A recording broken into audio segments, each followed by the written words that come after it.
like to open it up. Anyone has questions at this time? Please, sir. I trust that this is a coalition and a partnership between you and other companies, right? That's right. Share with me some experiences you've had in the past of doing projects similar, obviously not the same, but your success in doing projects similar to this in the past. So this is a project, myself personally, I have worked with the smallest of commercial real estate entities in both brokerage as well as appraisal, and I've worked up to the largest investment firms and coalitions here in the nation, from an investment banking to a REIT perspective and investor groups throughout the country and even internationally.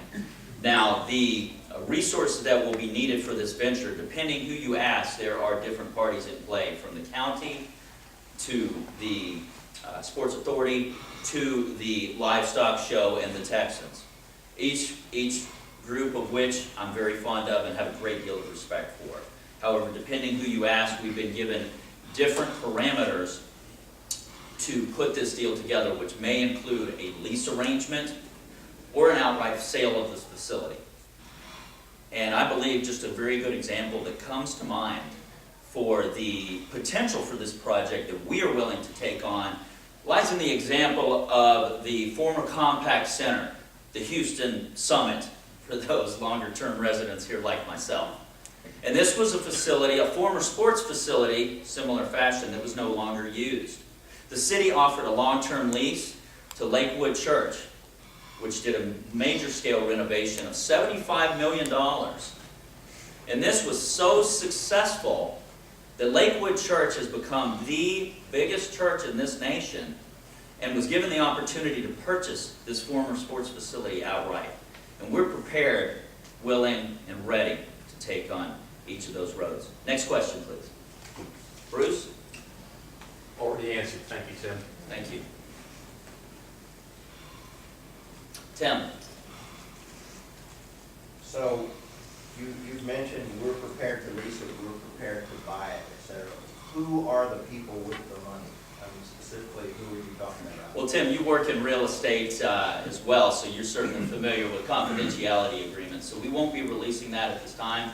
We do have many various sources of resources that are willing and able to move forward when that becomes appropriate. Without naming names, can you tell us how, what kinds of institutions are into this thing and what sort of commitments you have? We have the availability for private investors, institutions. We're also going to give banks and other investment institutions the opportunity to be a part of this venture. You may or may not be aware, I did not mention that the deadline for proposals was Monday of this week, just 2 days ago.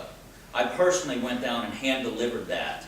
Got to meet our most famous Texan, J.J. Watt, while I was there in the process, which was a nice little smile to my day. As a part of that, though, the city and the county will be reviewing those here in the coming weeks, and they will give their thoughts of what they believe the best route to be. And based upon that, we will have the best ascertainment of the best resources to move forward with this project.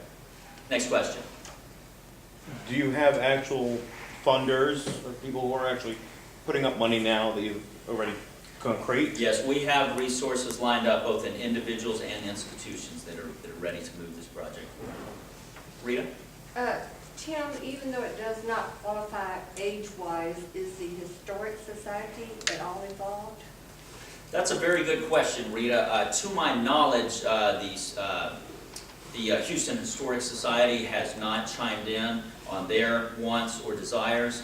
However, we are very much open to bringing in additional resources. There's several ladies and gentlemen here in just this room right now that we are in talks with about being a part to adding value to this. It's not a win-lose proposition. In my mind, this is about a win-win proposition, and bringing in other groups and other parties that have ideas to add more value to this city. And I am not a part of the Houston Historic Society. However, I look upon the Houston Astrodome as a huge part of the history of the city. And there's no doubt about it that it's a huge part of the history and the historical significance in my life in the city of Houston. So we very much would like to honor that. Next question. I want to know what is the size of the project, what kind of, budget we are talking about, and is it in phases, or is it just one time? Well, certainly that is the multi-million-dollar question, isn't it? The project itself, we are prepared to do this in phases so that the office tenants in this facility can begin to occupy the facility and take advantage of the resources that we have available to help them get started, begin bringing in dollars to the infrastructure to build up our great city even more, and then to continue to flesh this out as new opportunities and new parties become engaged. Yes, sir. Tim, can you give us an idea of what it's going to be like on the inside? You've got a giant dome with a huge area, which was the playing field. Then you've got a lot of boxes and open stadiums. And then there's a lot of office, which I've never seen. How would you be using those three resources? Those are great questions, Bruce. Now, there's a gentleman here in this room who his group has proposed to lower the ceiling of the dome. If you look at the Astrodome next to the Reliant Stadium, it kind of dwarfs it when you look from the freeway, street level view. Part of the reason for that is because the Astrodome, a lot of the seats are below ground level. So that's part of the reason Reliant looks so big next to it, because it's so much taller, because it is. But that doesn't account for the underground. Now, in the second part of your question, there are luxury boxes that are a part of the Astrodome that, to my knowledge, that they have been closed up since the facility was closed. So no one's been using those. So certainly there's some patrons of the Houston Rodeo here in this room. So you're probably familiar that they used the Astrodome as a dance hall after the rodeo would shut down. They still have that kind of thing going on after the rodeo, which is the second biggest party in both the Astrodome and now the Reliant infrastructure.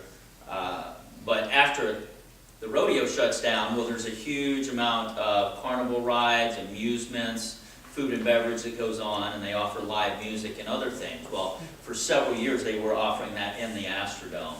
That hasn't been done for a few years now, but certainly there's a great nostalgia there. But that was one part of it that was closed off. So that, in my judgment, will be more pristine and maybe more readily available and more appropriate for that sort of thing. Yes, sir. You said the project's going to proceed in phases. What would phase one be, and how much would it cost, and when would it be done? I would consider where we are right now to be phase one. Phase one, to me, is in the court of public opinion. And I would say that at least 19 out of 20 people that I talk to that are really from Houston, that are over the age of about 35, really can appreciate the significance of what this facility has meant to the history of this great city and what it can do for the future. So getting on to where it is embraced by the parties that be, and then in the court of public opinion, moving forward. Now from there, the investment funds, I believe once that's put together, you know, it's no accident. Houston is leading the nation in home sales. We're leading the nation in new businesses started annually.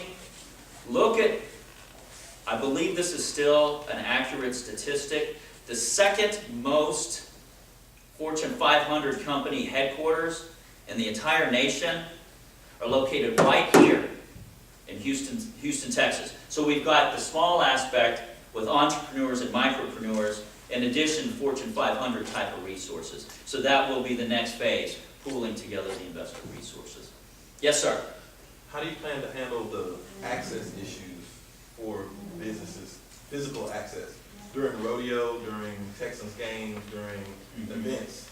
Yeah. Getting to the Astrodome itself is no small feat. How do you overcome that? Sure, and that is no small feat. In my experience, though, the Astrodome and Reliant Stadium, we definitely do not have a monopoly on challenges getting in and out of major sporting and other events of that nature. Our plan is to bring aboard members of the rodeo, excuse me, the rodeo and the Texans and other parties to have them be a part of our planning just for these very needs so that they can coordinate with us and advise us in the very best capacity. Yes, Tim, Bruce? could I add something to that? I went to OTC this year, and I had never been on the Metro. I parked at the museum. Bingo, I was down there for $1. It was fabulous. It is fabulous. If you all in the room have not yet enjoyed the Metro Rail, that is a fabulous facility that we have that was brought on board, and that brings another point to mind for me. Of course, most of us here that are natives, were here when Houston landed the Super Bowl a few years back. Now, a huge topic of discussion is public transportation. And at that time, Houston was the only major city in the nation without a public rail system. So that stimulant brought about the action and the will to get it done. And we got this city's first rail line completed just in time for our last Super Bowl. And now that the city of Houston has won a Super Bowl again, coming up in a few years, I look upon this as a tremendous opportunity to do what's needed to be done for over 10 years with our beloved Astrodome. Next question. You have a 3-question limit, but go ahead. Well, there's a movement afoot to tear the darn thing down. Mm-hmm. That costs money. Yeah. It seems to me a better idea to use it. You've got a wonderful structure. Got any ideas of the total, differences between tearing it down and putting up a parking lot? To quote a famous Canadian singer. Yeah, they paved paradise and put up a parking lot. I don't know if I called the dome paradise, but it has been referred to as the 8th wonder of the world. And that's no small label. That label didn't just come to us. And we've even got, editorials going on in the New York Times, whether you agree with their opinions or editorials or politics or otherwise. He is giving the opinion in New York City, don't get a rope, that we can't tear down the Astrodome. That it's got too much history and too much significance for this city and sports in general, what it meant and what it can mean for the future. And that's my true and sincere belief. Tim? I'd like to rephrase the question or repose the question that Bruce asked. He asked if you know any sort of a comparison between the cost of tearing it down and the cost of redevelopment. No, I don't. No, I don't. I will give this, what's the correct term? Allegory? I don't know if we have any grammarians in the room. But perhaps an example would be, the first of its kind was built about maybe 2,000 years ago in Rome. In the height of the Roman Empire, they built the Colosseum. And that was the biggest and the first of its time. And the Roman Empire, it fell. It crumbled and it fell hard. But, praise the Lord that they didn't say, oh, you know what? We need a little more parking or a little more storage. We got a nicer stadium, right down the way. Let's just get rid of that. Think of how many, not thousands, but surely millions of people have come to visit that famous landmark throughout time. And that's how I look upon the significance of the world's very first dome stadium in Houston, Texas. Yes, sir. I just want some clarity.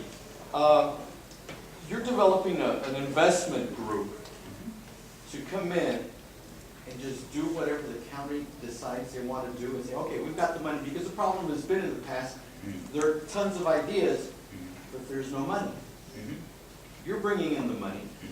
And if the county says, okay, well, let's make it into a concert stadium with just the roof, let's keep the historic value of it, keep just the roof, and let's convert it, as an example, a concert arena that's maybe outdoors with no walls or whatever, where fairs can be held, could be used as parking, could be used for entertainment. Right. And say, okay, I've got my investors here, let's do it. Right. Is that what you're doing?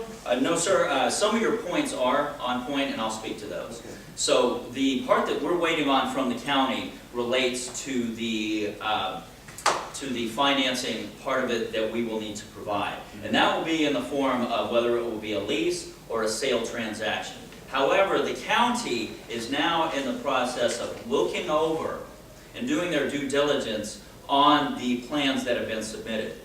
Of course, 3T funding in our group is not the only plan that's been submitted. There's certainly some other good plans out there, and some of them are similar to some of what you said. The county, though, they are seeking debate amongst themselves and the other parties involved, of course. And they are going to seek to choose an option for the facility. Now, provided the county, the Sports Authority, and the rodeo, the Texans cannot come to an agreement, it's been shared with us that it will be on the ballot for the voters of the city of Houston to provide this upcoming November. So those in this room that feel like-minded, we very much encourage and appreciate your support, both in public awareness and staying engaged in this important and transformative process for the city of Houston. Now, I would love to sit here and engage and take questions for the rest of the day because I have enough passion about this to do it. We do have to be out of here at 1:45. I can take another question or comment if you'd like, and then I'd like to respect everyone's time and wrap up. Yes, sir, I don't know if he's asked a question yet. Do you have any kind of offering document that you're going to be giving to investors? Because you're asking for investors to approach you. What do you have to show them? That'll be available when we have the parameters of how the buyout or lease structure will work. Sir? Never mind. Okay. Great. Once again, my name is Tim Trey Tyndall. I've got business cards at the front. I invite you to contact me directly. Also, our website is www.3tfunding, funding.com. Please take a look there. We'll have videos, future updates, and announcements as they become available. Thank you so much.